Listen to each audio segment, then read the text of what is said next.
selamat datang di channel aku. Perkenalkan, nama aku Nur Gunariati, biasa dipanggilnya Yayang. Nah, channel aku ini tujuannya untuk berbagi hal-hal yang positif. Nah, belakangan banyak banget yang nanya sama aku, "Kak, gimana sih caranya biar bisa lulus tes CPNS?"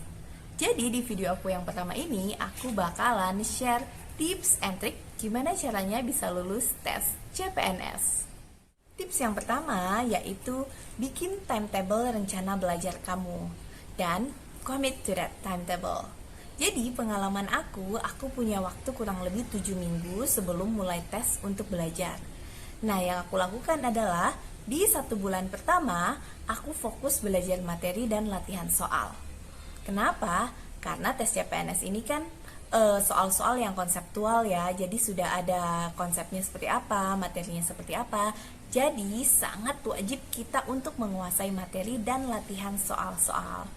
Nah, kemudian setelah 1 bulan mempelajari materi dan melatihan soal, yang saya lakukan adalah ikut tryout setiap hari. Kemarin ada yang nanya, ikut tryoutnya berapa kali seminggu sih, Kak?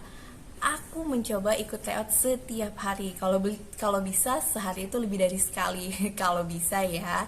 Nah, gunanya apa? Ikut tryout itu akan membuat kita terlatih untuk menyelesaikan soal dengan durasi waktu yang sudah dikasih oleh panitia tes CPNS, yaitu 90 menit.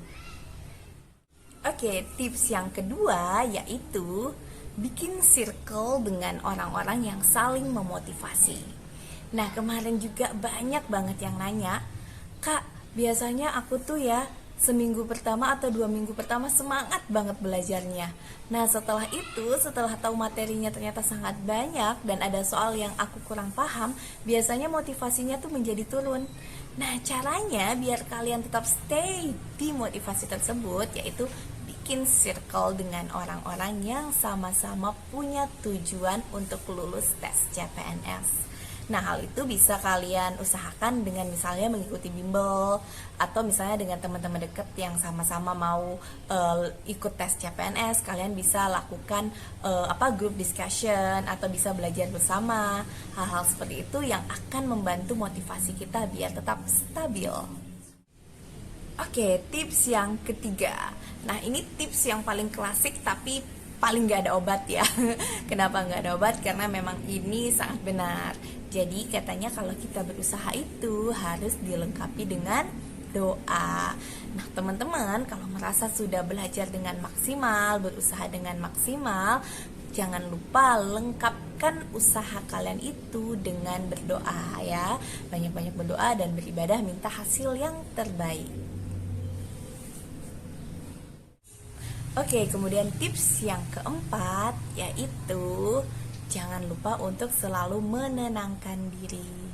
Kenapa ini penting sekali? Jadi, pengalaman teman-teman saya, bukan cuma pengalaman saya ya, tetapi teman-teman saya banyak yang punya pengalaman bahwa akhirnya di hari ujian atau beberapa hari sebelum ujian mereka harus jatuh sakit.